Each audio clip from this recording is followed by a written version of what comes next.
Debout Congolais, unis par le sang, unis dans l'effort pour l'indépendance. Nous devons ensemble avoir conscience que nul autre que nous-mêmes ne viendra sauver notre nation et que cela exige de chacun de nous une mobilisation tous azimuts.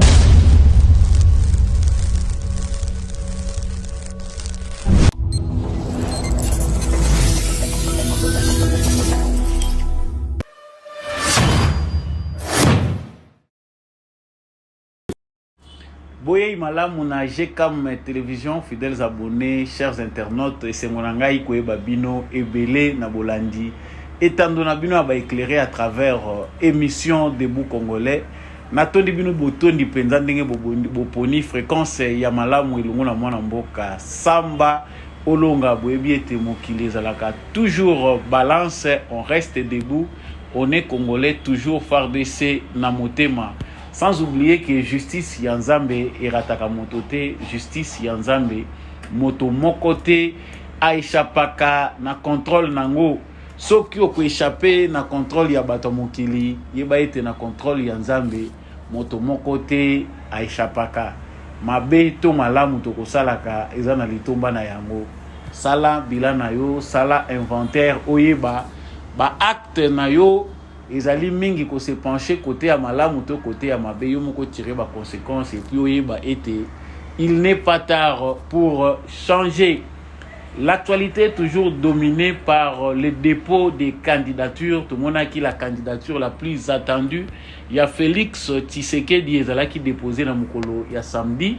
Na ba excuse nyonso po ete bozwa ki banalise na binote mukolo wena to kolo belango lelo, mais suite il y a ba propos tenus par le président Félix Tshisekedi dans l'allocution lors de sa sortie dans makambo etalaki dépôt ya candidature ye asilaki kotalisa ke sengeli ba congolais basala keba na ba candidat oyo bazali téléguidé par l'extérieur, bazali fabriqué utilisé dans le banda pona koya kotia mboka na biso en péril. Ye patalisaki ke na mboka na biso tozali na kokosote na likambo etali genre. Nous n'avons rien à voir na makamboana ba candidat wana sengeli côté milabango ya kokamu ezali ete riposte ezalaki sans tarder. Le candidat Denis Mukwege, notre prix Nobel de la paix, n'a pas tardé à réagir par rapport aux propos du président Félix Tshisekedi, candidat à sa propre succession. Pour na kotalisa ke ezali kito côté bato oyo babokwami na mbongo ya social na poto bazali na leçon ko pesa te bato wana baumeli libanda yepe ya moni mingi na Congo, a travaillé mingi na Congo, a tangi bakilasi na ye, a sali 40 ans na République démocratique du Congo bokolanda ye awa. En tout cas, clash oyo ya ba élection campagne ezali ko s'annoncer rude pour na ba candidat rivaux na poste ya présidence de la République. Mais départ ba propos yo tokoyoka awa nini tokoyi ko espérer pour na ba élection ezali ko ya congolais asengeli a se fixer ndenge nini bino moko boyebi ke banalise asambolonga ezaka na profondeur na pesi bino rendez-vous, c'est tout de suite yo zala bongo déjà olongwe obimi oke kotala makambo susu apozongelinga na mitunda zalaka ka brancher zala scotché. C'est tout à l'heure nde tozozongela analyse ya actualité na biso wana.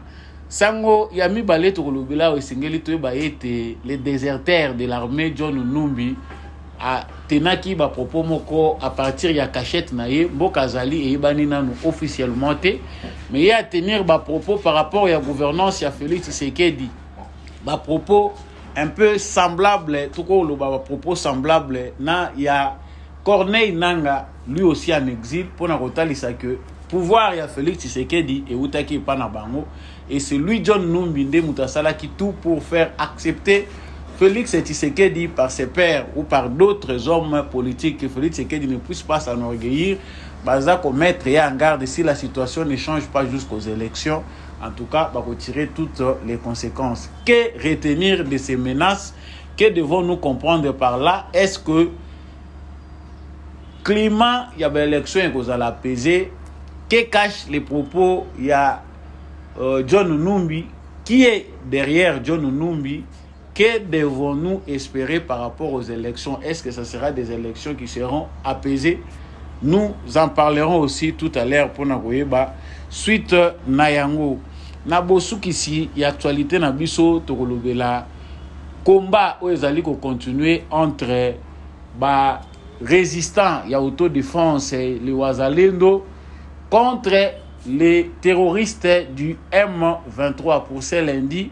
En tout cas, M23 a essuyé la défaite mingi, embuscade moko yambi bango, c'est des morts. La photo vous a réel, on ne va pas peut-être exposer en côté na plateforme tous allez la parce que ils sont trop sensibles, mais tu as que na ba WhatsApp na ba groupe belé, ba photo ana ezali ko circuler, il y a affrontement, il y a ba jeunes résistants na ba milice M23, bango baza ko accuser déjà armée congolaise que yende azali sima ya ba Wazalendo na ba groupe d'autodéfense pour ba groupe wana bazaka na ba sniper te. Nous allons partir aussi à l'est de la République démocratique du Congo pour vous parler de cette actualité. Voilà l'essentiel de l'actualité que nous allons aborder avec vous. C'est lundi. Je vous souhaite déjà un bon week-end. Continuez à vous abonner si vous n'êtes pas encore abonné à notre chaîne. Ceux qui aux abonnés, c'est que abonnez-vous pour ne jamais manquer notre actualité. Surtout, partagez, likez. Analyse nous mingi muzo likez. Aux autres qui ont commentaire, c'est pas bien. Laissez votre commentaire depuis Wapi, vous allez soutenir FARDC, vous allez Congolais, il y a Malamu, FARDC na motema depuis ville Nini, il y a province Nini. Voilà, ndenge na uti ko annoncer bino na sommaire et actualité na biso esengeli to ba été candidature ya Félix Tshisekedi ezalaki déposé. En tout cas, dans les conditions, c'est le candidat qui a réussi à drainer une marée humaine dans le dépôt de la candidature. D'autres candidats attendus.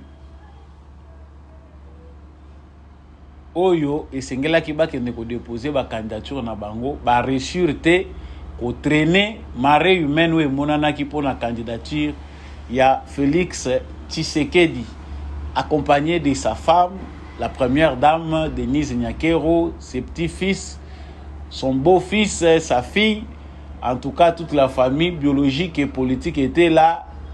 Membre de l'Union sacrée, Félix Tshisekedi est allé confirmer ce qu'il avait déjà dit pour le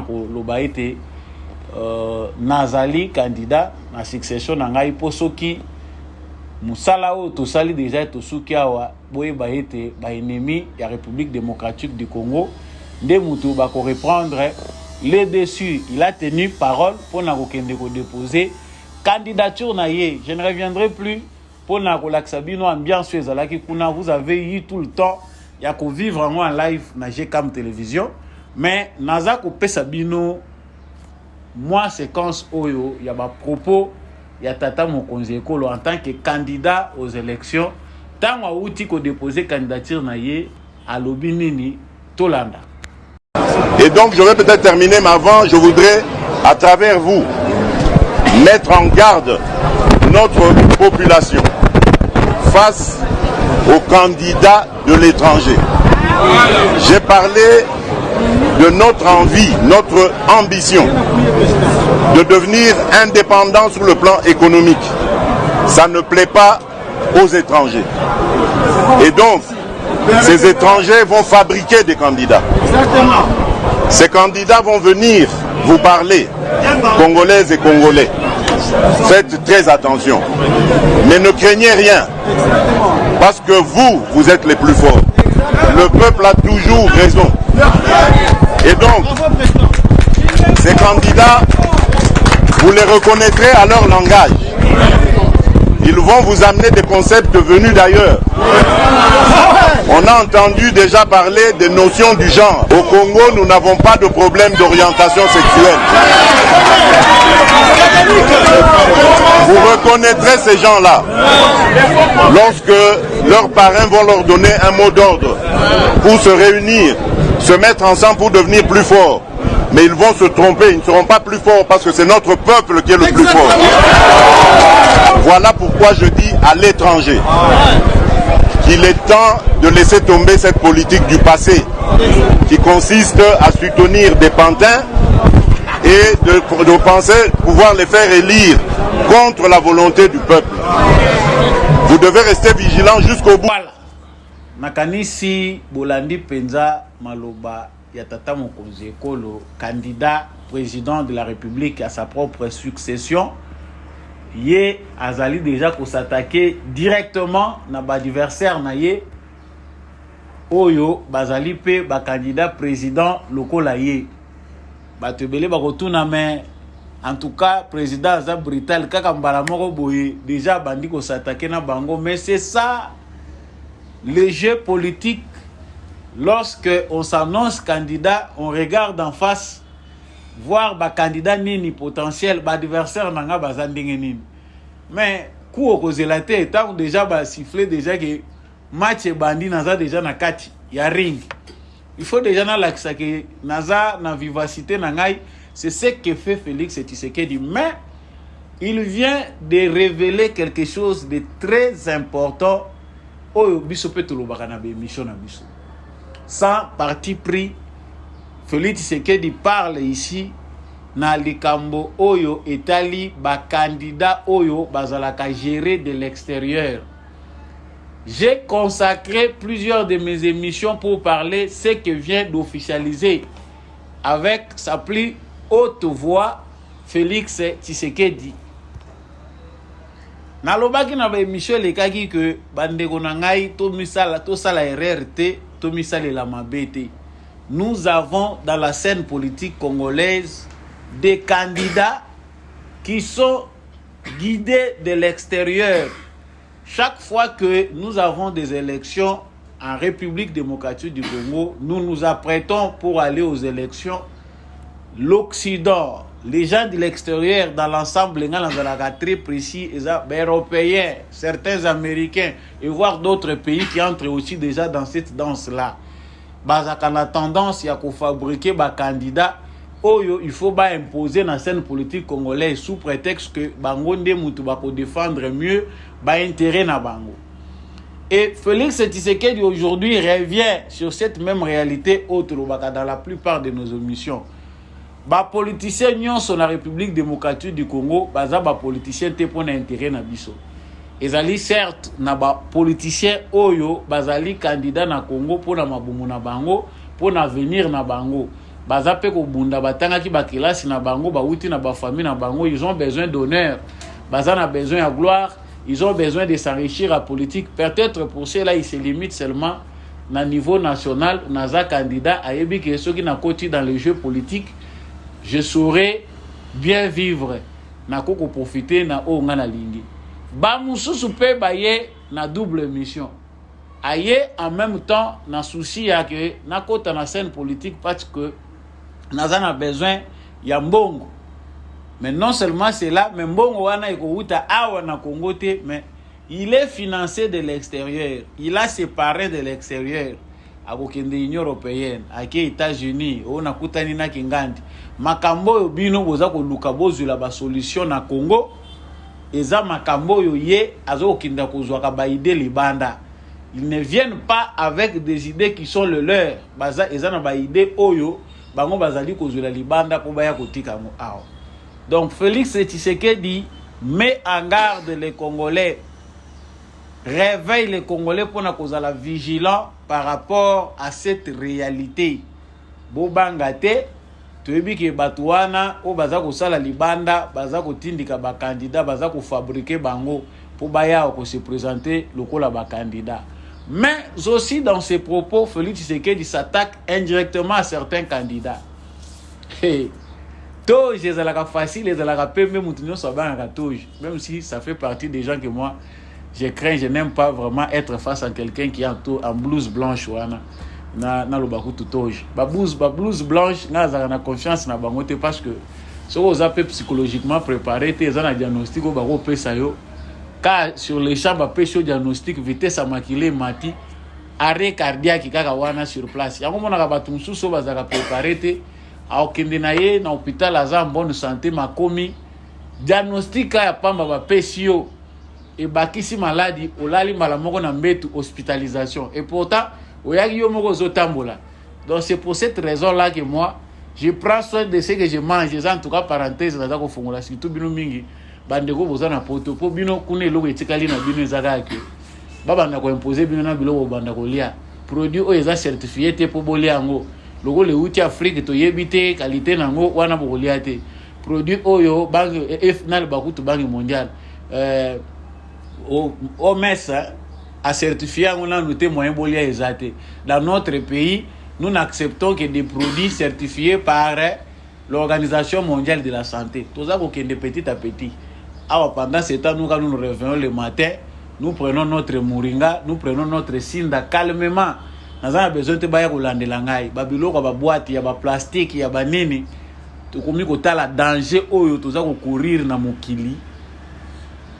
Likolo ya bato mbongo oyo satana za ko utiliser bakoma maboma, ils ont leur argent, ils pensent que to komi ba instrument na bango. Ce sont eux qui doivent réguler les naissances, ce sont eux qui doivent réguler le nombre des individus sur la planète. Bisona bango batu bango bakomi banzambe mukoloni. Ezaki parenthèse acceptant ndenge wana yo pe mutu za ko vivre bisika oyo satana sa sombi mokili oyo bako battre la santé na yo po nyonso. Munganga o na yoki awa panzie sali boye na yoki o maladi yango balobi ekomi boye o na moni soki nini yana bakomba ba maladi musubi so na Congo to yebite mais tala niveau bango basi bakoma na ba maladi. Ça ce n'était qu'une parenthèse. Faites attention à ces candidats là, des candidats qui fabriquent aussi les Nations Unies. Mais Félix Tshisekedi tango atakaki awa atanga ikombo mutute. Félix Tshisekedi atangi kombo ya mutute. Félix Tshisekedi s'est attaqué à des candidats indirectement.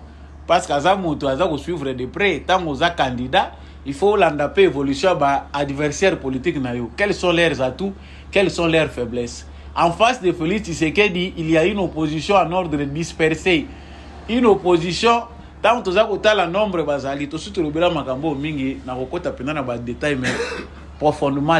L'opposition congolaise n'est pas arrangée. Surtout qu'en absence, il y a eu de PES dans la République démocratique du Congo, peine d'avoir une opposition crédible aux yeux du peuple congolais. Bato baza ko benga ba opposant na RDC ba mekiawa ko se faire entendre par la rue et simbité. Ba mekindenge nyonso pona ko secouer pouvoir. Vous imaginez qu'en face na bango Félix Tshisekedi a fait 37 ans dans l'opposition. Il a vécu la naissance de l'opposition en République démocratique du Congo. Il connaît toutes les manœuvres que peuvent faire des opposants en République démocratique du Congo. Ils ont un jeu oyo, ils ont échappé na contrôle na yete. So mutu ndenge wana soki a accéder na pouvoir, ba opposant peut faire luka ba stratégie ya sika. Parce que mutu wana yebi malamu utaki awa. Il faut ba luka ba stratégie eza ya sika. À défaut de bonnes stratégies, ceux qui se disent opposants finissent par devenir des ennemis de la République. C'est-à-dire comment se donner la méthode oyo et contre l'intérêt général du peuple congolais. Et c'est ce que nous avons vécu à travers des marches oyo bato mingi to monaki baza ko mibenga ba opposants baké na Europe, baké na États-Unis. L'idée c'est que les étrangers puissent s'ingérer dans nos affaires, ba écarter Tshisekedi, on ne sait pas par n'importe quelle méthode, pourvu que bango bazala na kimia. Ça démontre que nous n'avons pas une opposition tous en bas saboteur. Mais Félix Tshisekedi oyo acha l'attaque déjà bagaya bitumba. Bakuna ye elobisi ba nouveau venu na scène politique. Ba yebisaki docteur que docteur a ozoya na politique, tous les coups sont permis. Docteur yo sozu prix Nobel de la paix, garder dignité na yo docteur. Awa babanga na mutu te, awa bakosimbo na bilamba, awa bakotala soko za na dikosi, awa bakotala mama na yo nani, tata na yo nani. Est-ce que quand la solo tango, on va fouiller jusque dans les dessous pour voir qu'est-ce qui se cache là-bas. Awa il faut quand même un peu de retenue. Vous voyez, c'est un prix Nobel, c'est une fierté. Prix Nobel on met encore de côté. Ici, on parle d'un débat où le se faut bamona. Quand il fallait que Tshisekedi asuka na ba propos na été pour na kolobela kaka ba candidat wana de manière générale, ndenge bo Hollanda il a aussi parlé de cette notion de genre. À qui s'était-il attaqué? À ceux qui babamili banga mulili ou ayoki suye c'est que ça y est. Félix Tshisekedi a lobby na yoki déjà babani ko loba o makamwa genre candidat moko lobby au genre. Oh, nous devons introduire notion à genre. Awa tozana makamwa genre te. Au Congo on n'en a pas besoin. Les Congolais, est-ce que tozana un problème en genre? Nous avons un ministère qui s'appelle ministère du genre et famille. Oyo ba question eza soulevé kuna eza kolandela pakamwa parité, droit ya basi, ko lutter contre ba violence ya basi, makambo to ezo kende na ordre ya famille. Mais même ministère wana eyebi ke toza ba africain. Nous devons répondre pe na ba culture na biso. Mais Dr Denis Mukwege avait parlé, le seul candidat qui a parlé d'introduire la notion du genre, c'est bel et bien Denis Mukwege. Ce sont des déclarations malheureuses, populistes, qui n'aident pas en fait à la construction d'une nation où les gens vivent en cohésion et je trouve que c'est triste. Moi, je suis au Congo depuis 40 ans que je suis avec la population congolaise. J'ai construit des écoles en fabriquant des briques avec cette population. J'ai été chercher de l'eau à la rivière pour faire des pavements, des centres de santé avec cette population. On a été avec cette population dans toutes les difficultés. On a cultivé avec eux. Je les ai appris comment elles peuvent élever des poules, des chèvres pour subvenir à leurs besoins en santé. J'ai fait ça pendant 40 ans avec la population congolaise en République démocratique du Congo. J'ai toujours travaillé avec mes mains, avec ma tête en République démocratique du Congo.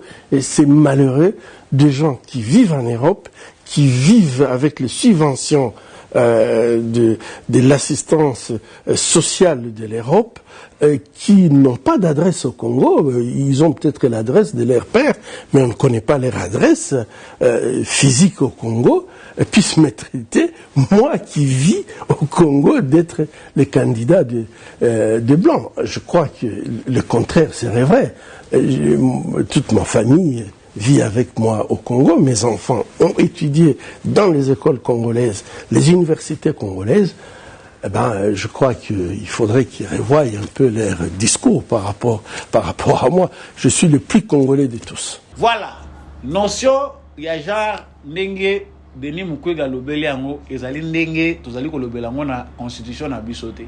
Si Denis Mukwege parle du genre comme les genres oyo déjà ezali déjà na constitution na biso garanti, il y a déjà un ministère oyo ezali chargé na makambo wana, toza na ba mama kobanda na se na gouvernance na biso, même si les femmes, le pourcentage n'était pas encore na niveau oyo ezali espéré, mais les femmes, il y a des femmes importantes à tous les niveaux des institutions de notre république.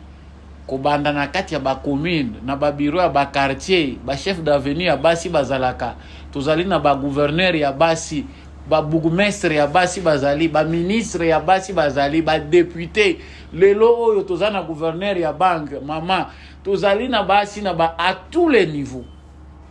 Sikoyo introduire les notions, la notion du genre. Place y a introduction, on a des bisognos de comprendre que derrière les camboyo se cache vraiment une réalité que nous n'avons pas compris. Mais Félix Tshisekedi a l'obagi nan pas les cambo notion oh ya genre oh on a peine on a vendu la gangote. Je cherchais à bien comprendre na yeba nanu malam. Pour ba yebisinga que derrière les rideaux se cache une réalité, mais ngamo na on a zagi na argument convaincant makamuna yoki et salinga malini na nzoto on a zoya nango. Président Félix Tshisekedi a lobby biso to a un problème en jarreté alors que c'est Denis Mukwege qui en avait parlé. Les propos de Félix Tshisekedi comme candidat à la présidence de la République ont fait parler en premier Denis Mukwege et c'est ngelito landa Denis Mukwege Comment azali ko fustiger comportement wana et comment il pas azali ko s'attaquer, se sent touché par les propos du candidat Félix Tshisekedi. Ba propos oyo essuyé pour naye mingi ezali ba candidat oyo bazali ba étranger. Bazali à la solde ya ba étranger. Bazali guidé de l'extérieur. Alobi ye a sali 40 ans. 40 ans na République démocratique du Congo. Mais ngapi natali na moni point moko important. Na isengela nga pena lobela ngona.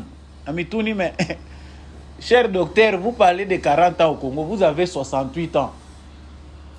Mais vous dites que vous avez fait 40 ans au Congo. Non. En bon terme, quelqu'un qui sait qu'il est né au Congo, qu'il a passé toute sa vie au Congo, ne peut pas parler de 40 ans au Congo. Et les 28 ans, vous les avez passés où? Ceux qui ont les 40 ans au Congo, 28 ans, ils ont la wapi. C'est que les qui ont 28 ans, ils ont à côté, 40 ans de ministère, il y a pastorat. On se préfère d'abord s'arrêter là. Notre pasteur, docteur Mukwege, prix Nobel de la paix, n'a pas aussi sa langue dans la poche. À la kisipege yepe ana makofi na ye otuti ngape na tuti. Alobi batu oyo bavanda na poto ba bénéficier na ba aide sociale. Bazaki na musala malonga bazako sala te, ils ont tout profité là-bas. Ba wana nde mutu bakoya koloba na biso ngade ni Mukwege na kolia wa na botamia wa na lakisi batu ko sala ba brique ko bokola ba soso. Docteur Pazana Kesh Naya Makambo. On découvre là le profil de nos candidats. Mais on sait aussi que lorsqu'il s'agit de la campagne, des critiques entre les acteurs politiques, certains usent aussi des mensonges. Usage de mensonges, ils allaient parmi les techniques oyo ba candidats et belé na élection. Ce n'est pas seulement la République démocratique du Congo, mais c'est partout à travers le monde. Ba salaka usage wana ya mensonge, manipulation pour na ko cacher vérité, ko manipuler batu. Denis Mukwege, né au Congo, selon sa biographie, n'a pas fait toutes ses études ici au Congo. Il a fait l'école primaire ici pour aller faire le secondaire au Burundi, revenir encore au Congo pour faire 2 ans à l'université de Kinshasa en polytechnique, et puis quitter encore, rentrer au Burundi pour aller faire la médecine là-bas. Moi, j'ai des questions à me poser tant qu'on a autant la biographie à docteur Nabiso. Université de Kinshasa, à cette époque-là, c'est parmi les meilleurs en Afrique centrale. C'est batu tobaneko zoa, batu baneko wuta, na ba pays, totangisi awa na mboka na biso, ba pays et belé en Afrique centrale.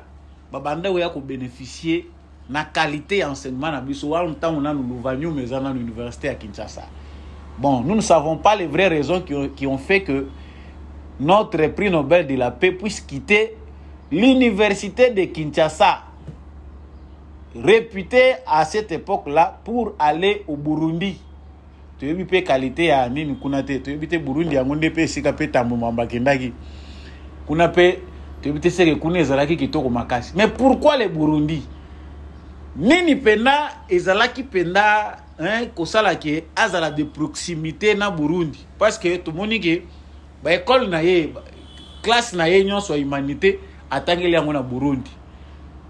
Tanga zako ya na Congo o eza pays na ye akomi na inikini pe akoki pete azongi lisuka na Burundi yango.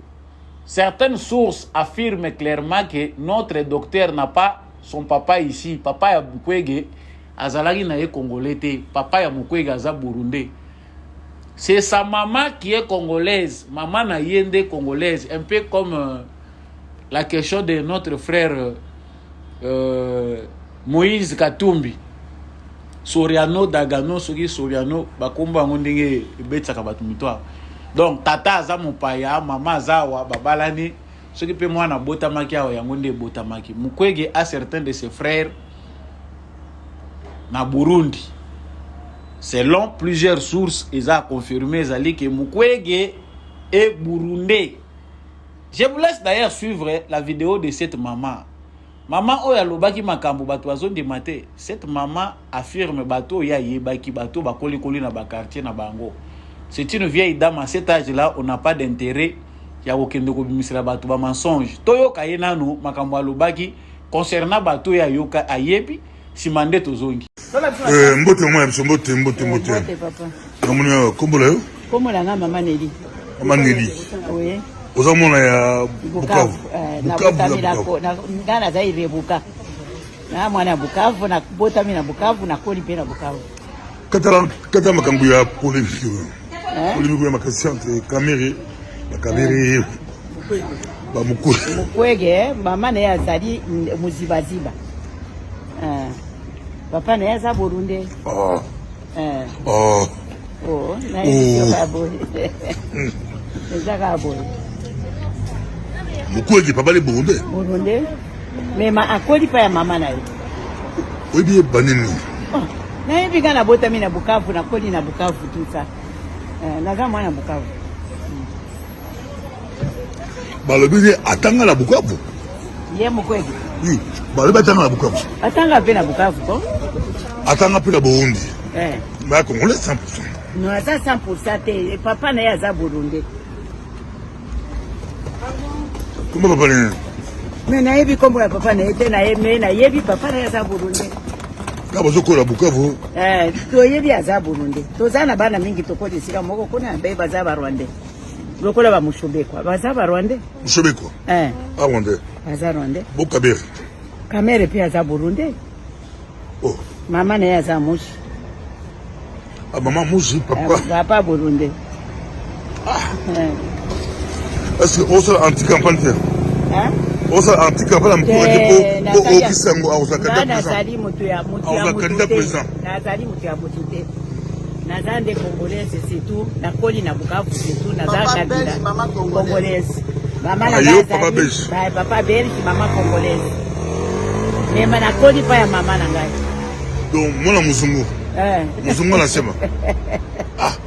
Est-ce qu'on sera campagne anti-Mukwege? Naza kuna te. Osa kuna te. Makambo yoza matata, makambo yo. Le bata Swahili que beaucoup trop long d'imaginer. Bala kivu bala ndao, le bata Swahili. Niko nasema neno ya sawa, neno ya kweli na vitu na komea chibote Bukavu. Basi mimi tafichira kitu. Hapana. Hapana. Siwezi kufichika kitu. Merci.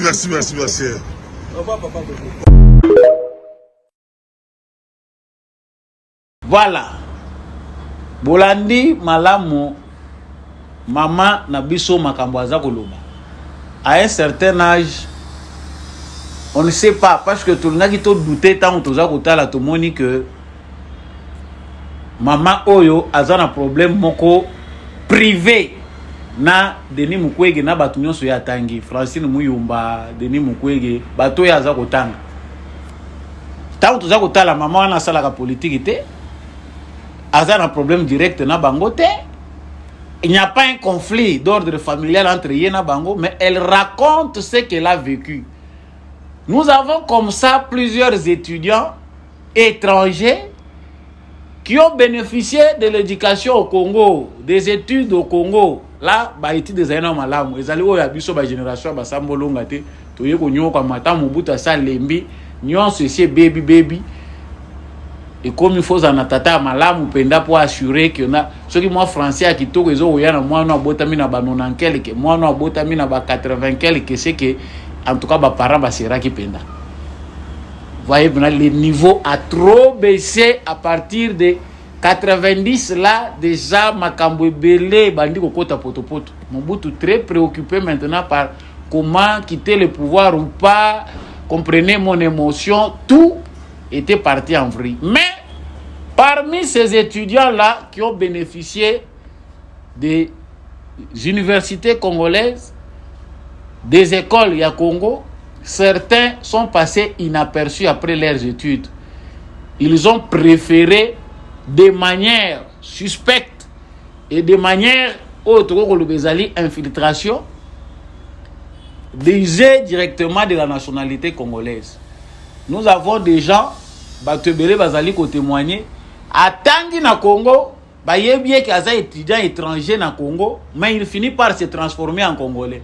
On ne sait pas, est-ce que Alandela qui procédure normale pour avoir une nationalité congolaise ou il s'est mué seulement dans la masse comme depuis Kabila Yawa. Tu y éviter qui Congolais qui ne l'est pas, afudele ya qui ne peut pas détruire l'archive Union nationale, faire du Congo un non-État. On ne sait pas qui est Congolais, qui ne l'est pas. Dans le moment où tu as Koloba, Mukwege n'est pas le seul. Oyo bazaye Koloba kazi étranger ndenge wana. Il y a plusieurs Congolais comme ça qui ont des nationalités à doute. Tout ça comme mona bango ba Congolais. Tu yebi parce que toshi to mesani na bango. Tu yebi mona bango ba koti na scène politique. Mais ils viennent d'où? C'est une question sérieuse. Yango ba question ta on to lobela gango to za ko benda bandeko na biso ebele matoyi. Totika biyamba yamba. Azande ko na biso ngana yebi asala ka boye. Non, cette question doit nous interpeller. Tant on a Tchania Lobia ou loi de père et de mère, certains ont préféré laisser la place aux émotions et aux sentiments. Bino bozako boya batou, bino moko ba congolais bosala ni na mboka oyo. C'est parmi aussi Madusu Oyo et Sali Mboka Oyo et Zindapenda. Parce que tango bateau bazana besoin de contrôler Congo na ndenga mafia, ba utilisaka bateau, ba visaka premièrement les nationalités douteuses. Parce qu'on sait la motivation na bango. Ba mususu ils ont été préparés par des services de renseignement pour la plupart des Rwandais. Ba mususu ils ont été recrutés batali balobia Oyo toyebi parcours na ye, ba recruter ba cotisien na réseau wana. Nous avons aujourd'hui la certitude et la conclusion qu'il y a un grand réseau des infiltrés au Congo, qui ont étudié au Congo, qui ont appris nos langues, mais l'origine na bango est flou. Ça, c'était une parenthèse par rapport à les Camboya origine, il y a docteur Mukwege. Félix Tshisekedi a bénéficié à Kendaki Poto, ba bénéficier na ni na assistance sociale, mais yo tango kende ko tanga na ba étude na poto o bénéficier ki na ngote so po kende ko tanga na université na poto. Félix Tshisekedi n'est pas allé en Europe comme tout le monde a été na Esengo. Ezali suite conséquence ya lutte ya tata na ye. Il a subi des brimades, à souffrir, batamboli na papa na ye, relégation, séquestration, ba vivre ba terreur, enfance na bango mobimba, ezala ki sacrifié na lit ya tata na ye. Si vous allez dire ça au bango peut-être na batu mususu, mais en fait c'est que nous tous nous voyons son histoire à travers son père. Déjà parti à âge il y a 16 ans, bango bandai ko vivre déjà conséquence ya lit ya tata na. Et qui est quelqu'un que personne ne peut oublier dans l'histoire du Congo. Il s'est sacrifié, a sacrifié vie na ye mobimba, sacrifié famille na ye pour que le Congo soit libre. Et s'il Félix Tshisekedi azali continuité, azali expression ali tuana za fruit nango. Oui, sali que Félix Tshisekedi azalawana. Ce n'est pas quelqu'un un parvenu en politique, mais il vient d'une école. A outi na lutte moko bato ba memie na mapeka. Félix Tshisekedi n'est pas venu seul s'imposer en RDC. Il a été porté par des millions de Congolais qui ont accepté qu'il y a Yawana. Non seulement en tant que candidat, mais en tant qu'un parti politique. La question qu'on se pose est que Mukwege a outi wapi, ba motivation na ye ya politique est wapi. Nous avons des doutes concernant cela. Et ça le lotende toza ko lobayango. Ou ta 2018, bato yo babandaki déjà ko s'attaquer na Mukwege bazaki na torte. Mais comme la politique a ses raisons, il y a certains qui n'ont pas voulu, ils n'ont touché pas au prix Nobel de la paix. C'est à ce moment-là que le vrai Congolais savait déjà qu'il y a un pantin fabriqué en Occident qui vient de naître. Et qu'il faut faire très attention avec lui. Prix Nobel de la paix, Mbalamoko ba déclaration politique, Mbalamoko a commis qu'on s'occuper dans Makamouza va faire, il y a politique, Mbalamoko a commis Mouto baza ko sélectionner pour assumer ma responsabilité en tant que président. Il y a transition Moko sans Kabila. Nous étions tous surpris. Comment quelqu'un qui vient à outil blouse blanche, Mbalamoko kaka na mwata wana Mbalamoko pour prix Nobel de la paix, prix Nobel de la paix longwe Mbalamoko politique, ba omi ko lukelo ba haute fonction. Ça Nous avons senti et nous l'avons bien senti que ça ne venait pas du peuple congolais. Pour ce que le peuple congolais est en soubassement dans politique et ça le makandenge wanate. Il faut baser ça là. Outi wapi banani ba accepter yo banani ba mandater yo po okoma likolo okoma pe moko ya ba leader politique olobela bango. Ça ne vient pas comme par enchantement parce que mbala moko ba pêche au prix Nobel de la paix. Mbala moko komi na ba couloir ya France, komi na États-Unis baza ko yamba yo.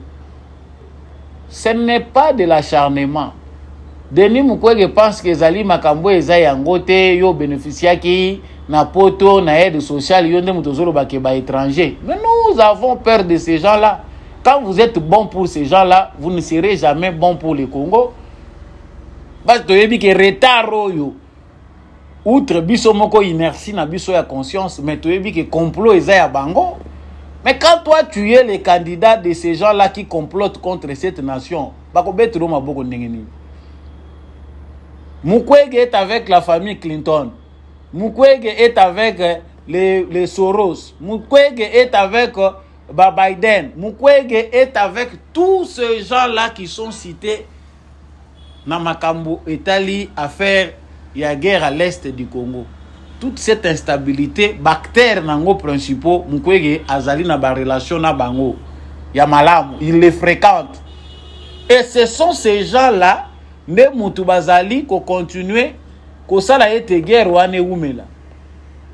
Mais nous pouvons déjà accepter cette idée qui pense que le business au réparateur des femmes. Et puis on accuse même le docteur.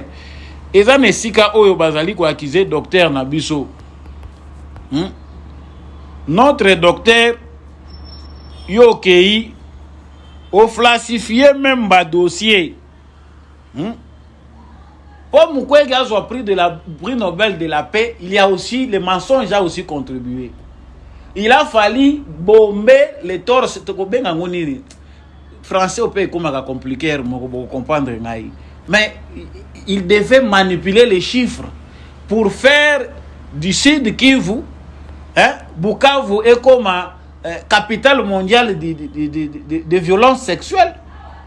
Multiplier des chiffres, fabriquer des documents pour permettre que Bisoto Yambaki ba passer belé, il y a trop de viols commis. Bato bazako loba makambu ya viol. Hillary Clinton a yembango apuna ko yako seka biso.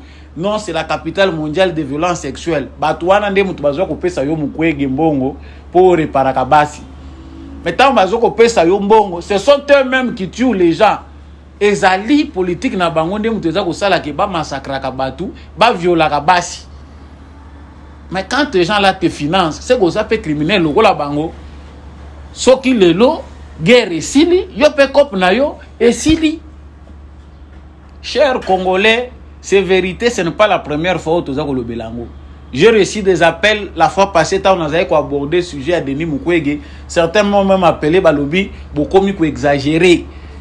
On ne parle pas de Mukwege parce que le loi a commis candidat challenger à Félix Tshisekedi. On parlait de Mukwege depuis longtemps que politique a mené et allait contre l'intérêt à RDC. Il est parmi ces candidats-là manipulés de l'extérieur. Oyo, intérêt n'a rien à voir avec les intérêts du peuple congolais.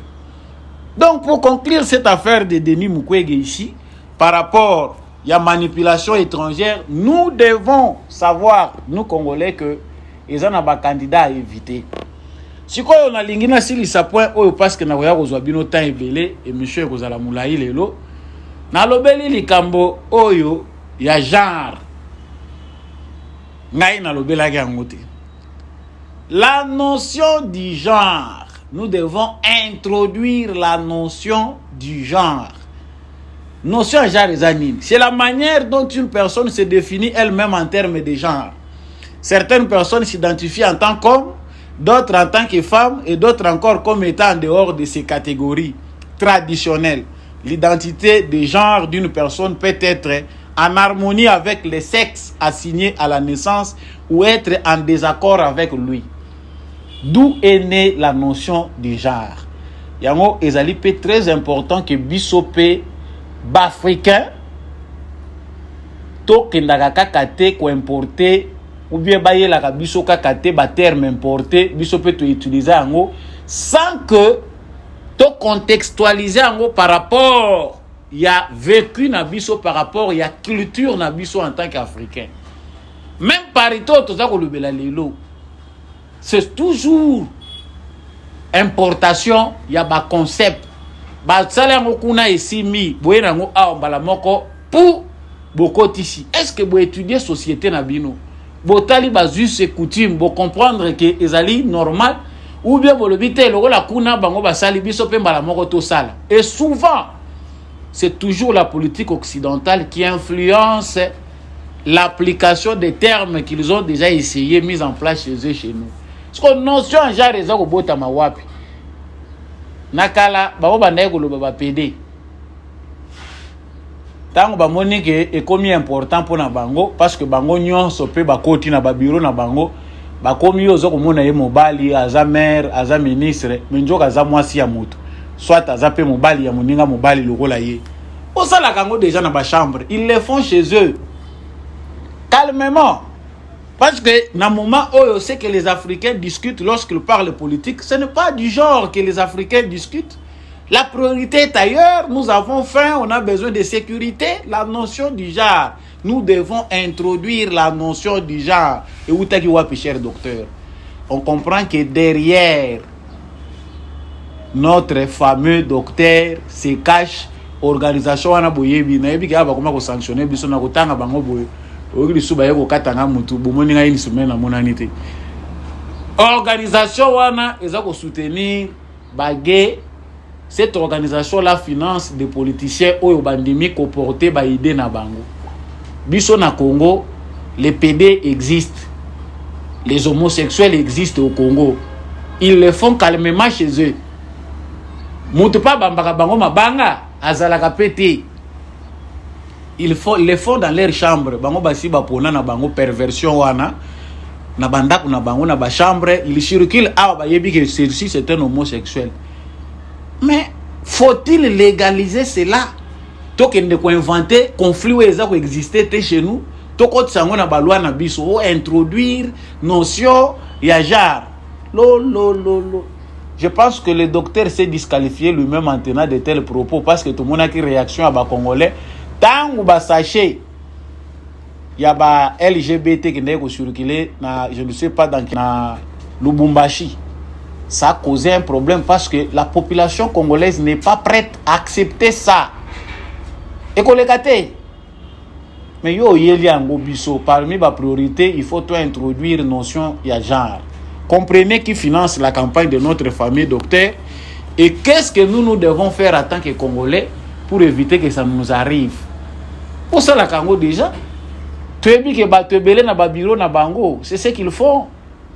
Tu es bien que basi mibali demo wana azaka na occidenté, il y a certains de nos frères qui sont déjà emportés na milimo wana ezako kamba bango. Personne ne les dérange, mutakenda kobeta bango makofi azati. Mais venir nous énerver, c'est ce qui nous étonne. Parce que eza bien défini. Genre oyo toza ko kama biso to yebita on toza ko tanga to yebita que eza que masculin, féminin. Non so ya genre ozo mona eza ko évoluer de temps en temps. Soki batu bavandi perversion na bango même bango musika balobi no te toza ko introduire bino notion en genre. Chers Congolais, prenez garde. Bandeko baza ko bokola bana bango bino batu bozolanda debu Congolais à partir Europe. Naza sur na ba commentaire vous voyez bisanga, c'est pas facile aujourd'hui d'élever des enfants dans ces contextes là. Les enfants vont aux études, moi si moko bakanga ki arabe parce que ebisi moi na ye que troisième genre wana trans genre eza genre te. Oh noté au ça n'existe pas biso to lingi biloko wana te. Moi na ke ko lobango na classe ba ye ba botoli bango mwana ba ke na ye. Attendez-vous que bino bato boko élever bana na bino na Europe, les États-Unis, ces 20 dernières années, ces 10 dernières années, vous voyez que perversion entre l'éducation que vous voulez donner aux enfants et ce qui est établi. Oui, moubé qu'on a bango été. Vous avez une école privée, vous avez une école à l'État et kangami et tikali bongo. Bon là que ça moi na que ce qu'on se sentir moi si alors que tu as un sexe masculin et ça n'est normal. Et il faut au pesa na yo et ça n'a pas problème te bakoki peut coopérer yo. On va dire ça à vos enfants.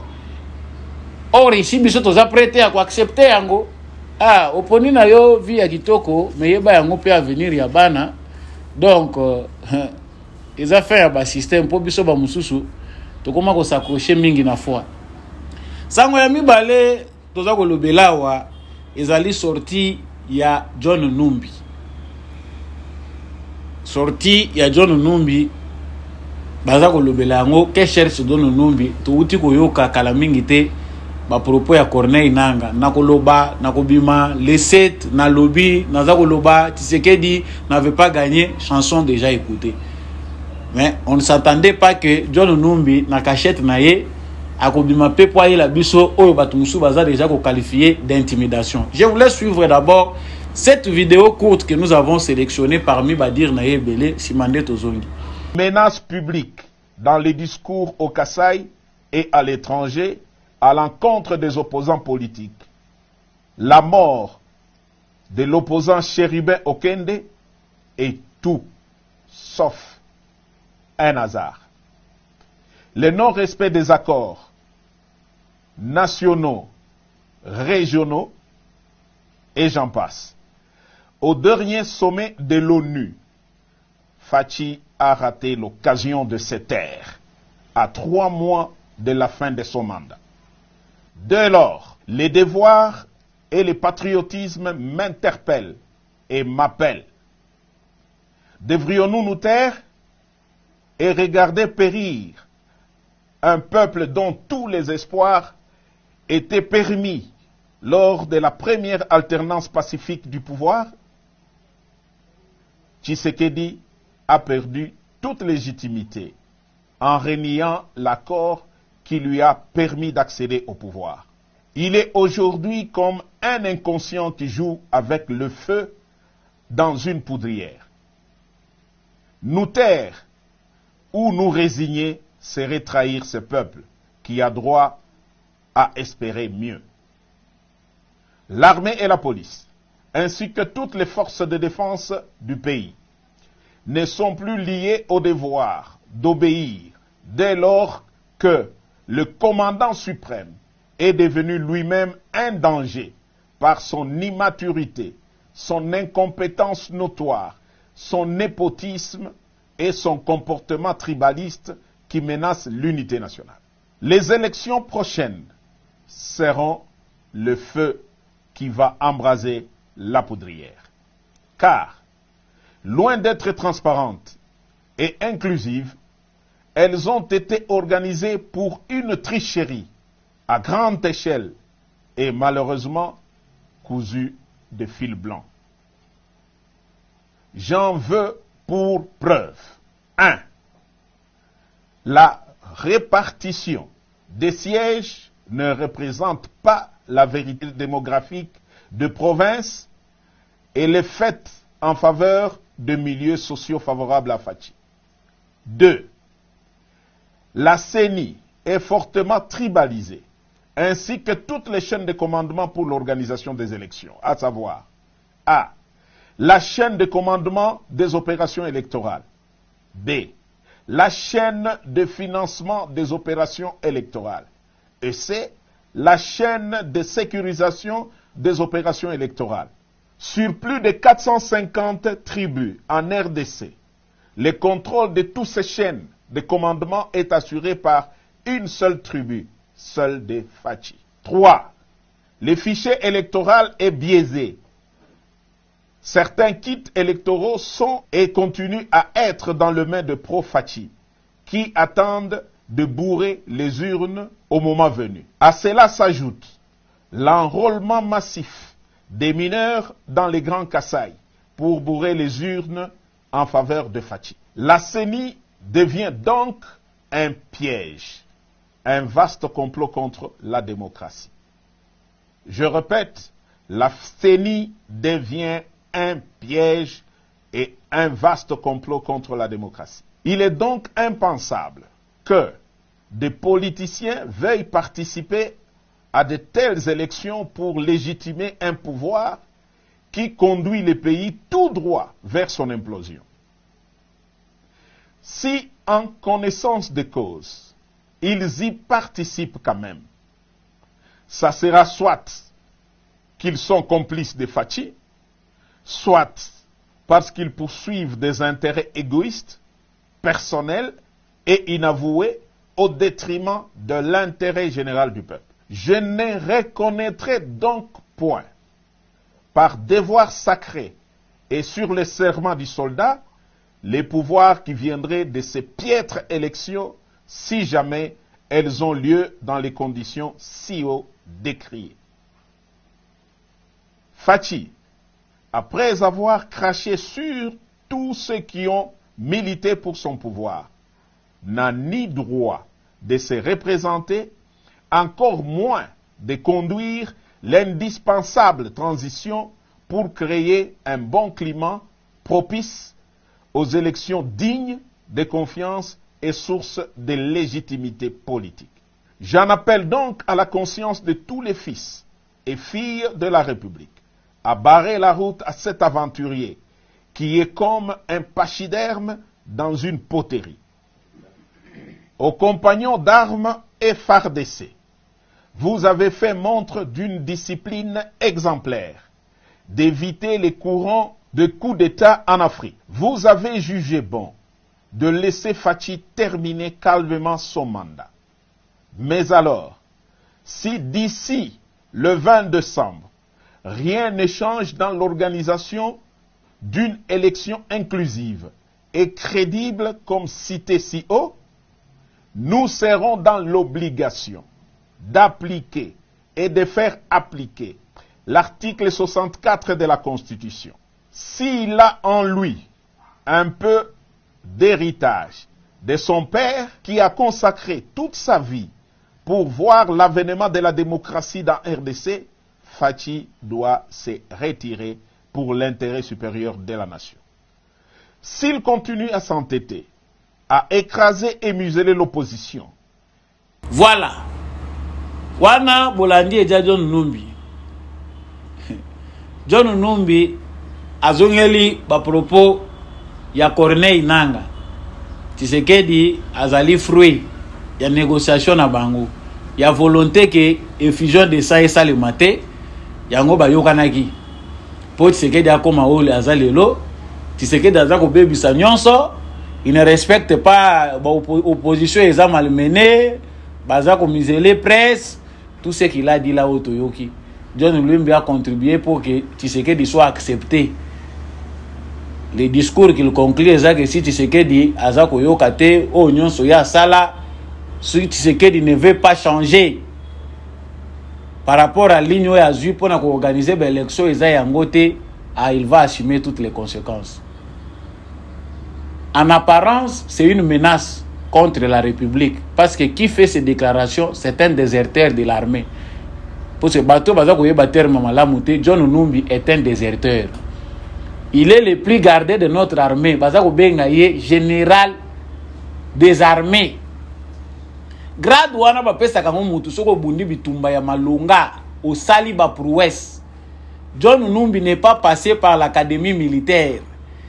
Bazaba général autoproclamé na bazamba baye awa formation bazwelaki na bakuto autoproclamé na bazamba mais bazako matise ba grade parce qu'il a participé na nzungo bazako kabola ba grade comme d'autres généraux que nous avons eu baye awa bazu formation na musée formation papa ba komi ba cotisien na armée azako mataka ba grade ndenge wana tozala ba généraux ebele oyo formation esika azwela to yebite bituma malonga to yebite ba général bazaki na bango ebele mais ces généraux là oyo nyonso baza ebele bazula ki formation wapi elobi mbuma kombo na epeza ko échapper ngai alias mbuma Félix Tshisekedi kolia mbuma.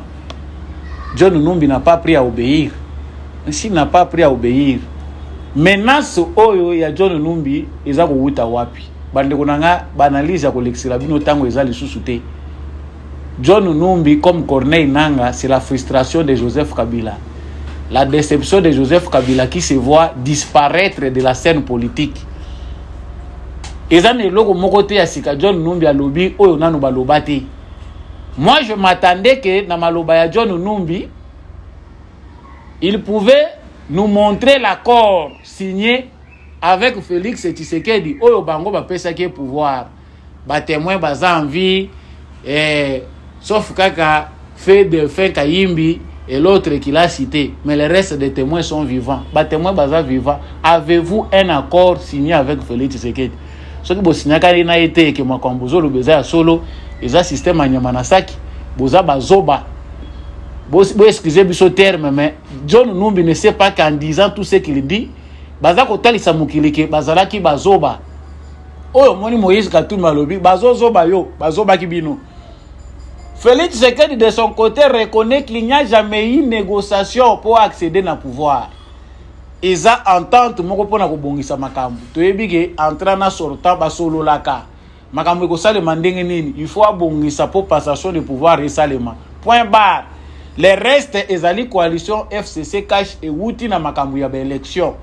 Ndenge bango moko ba fabriquer ki majorité na bango pour que ba continuer ko gouverner. Bon, toi tu viens devant les Congolais, vous cherchez une crédibilité au lobby non, Tshisekedi exagère à sa fabrication, il faut y baguer monstre akoyo ko lengisa te muta fabrika ye. Yo na mona monstre ali ekolo na yete. Non na mona te bikela mu o elia ba to bakela yango. Nano yoka yango te. Kasi muta salaka courant kufaka na courant. Oyebite. Devons comprendre que contexte ya bandeko na biso, contexte ya John Numbi comme d'autres personnes qui vont encore sortir, et ça contexte ya intimidation. Pour chercher bapesa bango place. On sait qu'il n'y a plus de place pour des Kadogo. Il n'y a plus de place pour des gens qui sont venus en botte qui pensent qu'il faut qu'on menace la République Mubimba. Si et simbité. Pour bino boye bak élection à malamu et salam il faut Tshisekedi à perdre. Ce qui est simbité, on verra et faut que vous allez y aller. Non. Là vous mettez en danger bato ebele baza katiawa oza ko luka bakota boloko en masse. Chers téléspectateurs, les années loko moko toza ko yeba ko sala analyse na ngote. Félix Tshisekedi est démocrate, mais bato baza ko radicaliser, ils bato bazo tia en danger péril ya pays tellement qu'il aime bien le pays. Ceux qui vont oser faire le scénario du genre biloko oyo John Numbi aza ko luba. Oyo PC bimaki na monoko ya Chole, un homme fort peut venir. Parce que toza ko tala ba propos nyonso, toza ko mona kizo balana.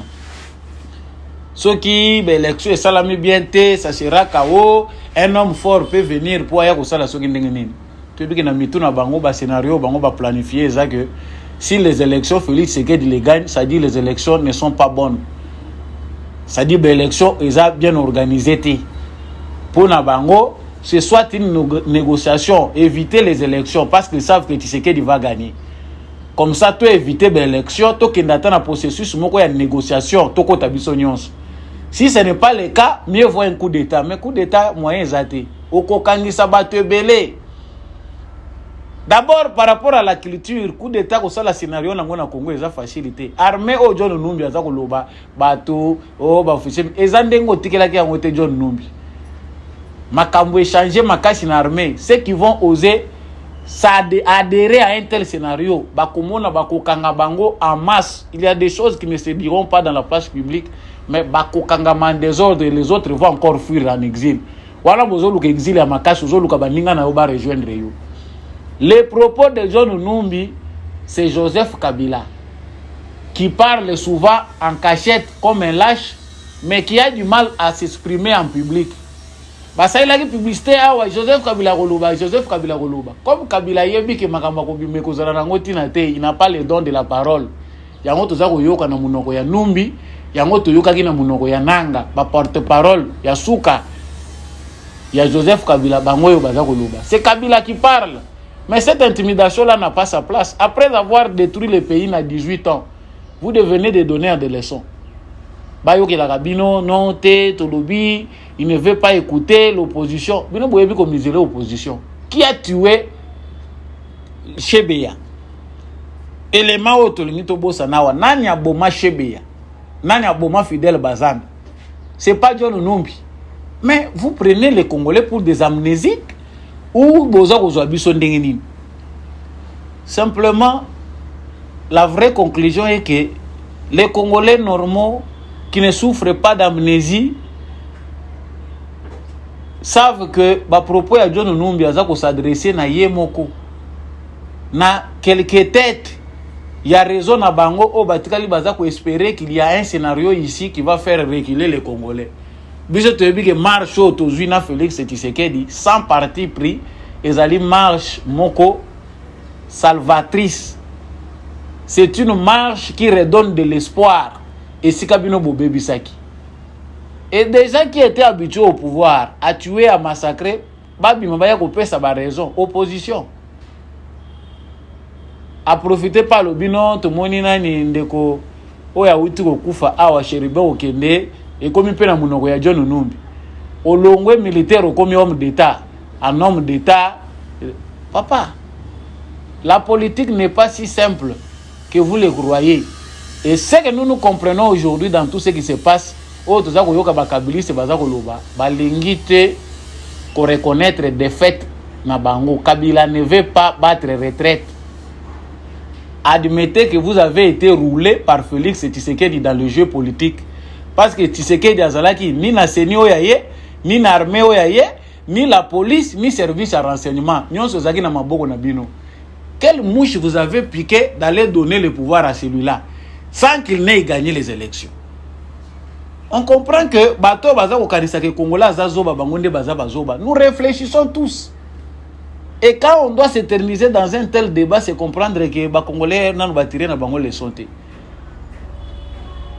Le moindre geste que Kabila va encore faire et que faire perdre Ye Kingakati et que faire perdre Ye Kashamata. Kabila veut pousser Tshisekedi à la faute. Sachez que ce n'est pas Tshisekedi qui le veut pousser à la faute, mais c'est toute la nation qui va s'abattre sur lui. Là, vous allez tout perdre. Nyonso bokozanga yango po sifla suke za kozala yangwana. Colère au Congolais contre Tshisekedi, c'est d'avoir laissé Kabila dans la nature comme ça tranquille au Congo pendant 5 ans. Et ça deal de paix, les Congolais l'acceptent comme tel. Mais c'est comme si ce n'est pas suffisant pour un bateau va massacrer qui peuple. Vous avez besoin de rappeler bino, vous avez besoin Congolais à se venger les colons à bino. Là, ça sera pire. Comment vous avez au Vandeli? Vous avez les colons nzete, mais vous avez aussi nzete au Vandeli les colons. Retenons que la frustration de Joseph Kabila s'est fait voir par ses collaborateurs. John Numbi a cherché aussi par des mécanismes comment akokoya kokota na schéma ya lisolo. Baninga bazozonga bino bozo ke d'exil. C'est pas facile hein. Si Tshisekedi était méchant, si Tshisekedi était l'homme oyo baza kokosa ke Tshisekedi azobomaka batu azolinga koboma ba opposants pour les faire taire. Mais la tête de John Numbi devait être dans un plateau pour nako kosala kaka jeu politique na ba pays nyonso bato bazokende kobatama. Kobenga John Numbi azonga na maboko awa. Ça va coûter quoi à Tshisekedi? Mais il n'est pas là pour le faire. Et puis kimia na ye, souci na ye temboka ezala na kimia ba Congolais tozala uni na ya mabe na ya malamu. To sala makamu na biso biso moko ezako bimisa ezoba na miso ya bato balingaka koyoka kaka na violence. Violence pe eza nature moko pe ezongisaka bato musu na nzela. Mais erreur ko salemawa et ko radicaliser Tshisekedi. C'est là où nous aurons des réformes profondes. Kutungai nazo sa lo sambo na lobi quelque part bato ba commettre erreur. Et puis erreur na bango et ko pesa Tshisekedi force ya ko engager ba réforme. Et là, il deviendra encore très radical parce que beaucoup ils appellent on a besoin de gestes en dinguiwana. Pour n'abosu qui si combat il y a M23 na wazalendo ils ont continuer. Ba mort ils ont enregistré na M23 selon ba source locale ya société civile. Ba M23 bazali ko uta na Kalengera en renfort na Tongo pour ba kende ko renforcer ba base na bango. Ba kwei na Mbiscade il y a ba force autodéfense wazalendo na Rushuvu. Bango bazo continuer aussi là. Entre-temps, ce sont des communiqués de Willingoma qui disent que les FARDC ont violé les cessez-le-feu. Bazako continuer ko boma, bazako continuer ko salamabe, cessez-le-feu ezali sous-souté, ezako senga que communauté internationale agir, yo mouvement terroriste ozako senga ba sanctionner gouvernement ya mboka na armée wana pona yo terroriste. Kagame a fait perdre les cerveaux de tous ces jeunes gens là au bazana bazambo. Donc, tu éviter comment il fait pour les imposer tous, bah il va comprendre que bazawa c'est du terrorisme purement et simplement, mais batu baza ko yeba moté. En tout cas, cette stratégie est bonne. que vivent les vrais Wazalendo, que vivent les jeunes de l'autodéfense. Patrick Mouya n'a pas à répondre à les journalistes ou à Kotuna. Qu'est-ce que vous pensez par rapport à Wazalendo, na ba jeunes de l'autodéfense? Tant que les compatriotes vont défendre Mboka na bango, les terroristes, ils défendent leur pays, point barre. Et nous n'avons pas à les empêcher. Courage na ba jeunes na biso autodéfense. Tous ces groupes armés là, oyo bondimi appel ya tata mokonzi ekolo. Malamu to combattre ba ennemi que to bunda biso na biso, félicitations na bino. Tous on a besoin abattoir et continuer lokola bango bazana besoin ba antiraka. Bazo zwa ba cadavre na bango bakendaka nango. Comme ça les mamans rwandaises peuvent encore continuer à mettre au monde des enfants qui seront utilisés par Kagame pour baya kokufa bêtement na bazamba. Pour une cause qui n'est qu'une manipulation. Oh, ezali ya bango moko. Félicitations, mais ba recommandation ezali ebele. Ba FARDC na biso toyebi cesser les faits. Cesser les faits wana o ekomisi ba Kenyans ba négociateurs. Tant M23 azako violer, azako kende ko sala ba massacre, les Kenyans ne font rien. Mais ceux qui ba moni ba jeune ya autodéfense ba avancer non te bozala na kimia pendant que baza ko zelisa ki bozala na kimia oyoki kuna ba bombe bandi. C'est-à-dire ils sont là pour être derrière les mouvements terroristes à Paul Kagame. Baza de mèches na bango. Que notre gouvernement comprenne que ceux qui ba localité ezali récupérer, il faut faire descer la police base qui ndaka déjà wana. Comment se fait-il que des localités zozalaka vide, ba village vide. Yango baza ko récupérer kango facilement. Parce que balobi ke ba récupérer mboka tel, ba récupérer okotala na mboka ngo kuna boye. Ata soda zalaka kuna te. Okotala na mboka ngo boye ata policier zalaka te. Mbiso tanto zolanda na presse ko yoka balobi ba récupérer ville tel, si village oyo M23 zui. Ba zui yango ba récupérer yango parce qu'il n'y a personne là-bas. Et tu as village parce que ça a une carte, mais il n'y a pas une administration là-bas. Voilà pourquoi nous encourageons nos frères, Oyo, aux en vocation et à servir, de les faire. Comme Mamoundou qui les a péchés, mais que ça soit pour une cause juste. Merci Nabino Baïnion Sobolanda qui émission Oyo Mokolo Alelo lundi. Na souhaité Bino le sous bon début. 2 semaines, Maton Domingue Nandekombi à Chako, Azaki Nasima caméra Oyo. Pour être émission Oyo Komela Bino, paye la réalisation. Merci Mingi n'apôtre Gérard Kabeya, candidat député na Tchango, Matondo Mingi, na candidat ya Ilebo, Papa Freddy Ngwama, en tout cas bande kwa Ilebo, Bosimba candidat na Bino Malamu, Matondo Mingi na l'homme de la vérité, des vérités des urnes, Jean-Louis Timbalanga. Merci beaucoup à mon vieux Maurice Kikangala depuis l'Irlande. Merci aussi également à Papa Boniface Mpunga. Merci Maman Bilonda, toutes les mamans qui suivent l'émission Debout Congolais, Maman Lisette Mungembu également, et tous ceux qui soutiennent cette émission. En tout cas, Naza de Cœur Nabino, continuez à nous écrire, likez cette émission. Ceux qui vraiment l'anda qui ont il faut liker, il faut partager. Lumière Kobombango pour Nayomo Roté Olympe pour soutenir l'émission. Le numéro est en bas de votre écran. Nabomoko pe na bolingo nde mboka na biso koyeba kokende liboso ngai na bino tomonani na prochaine émission.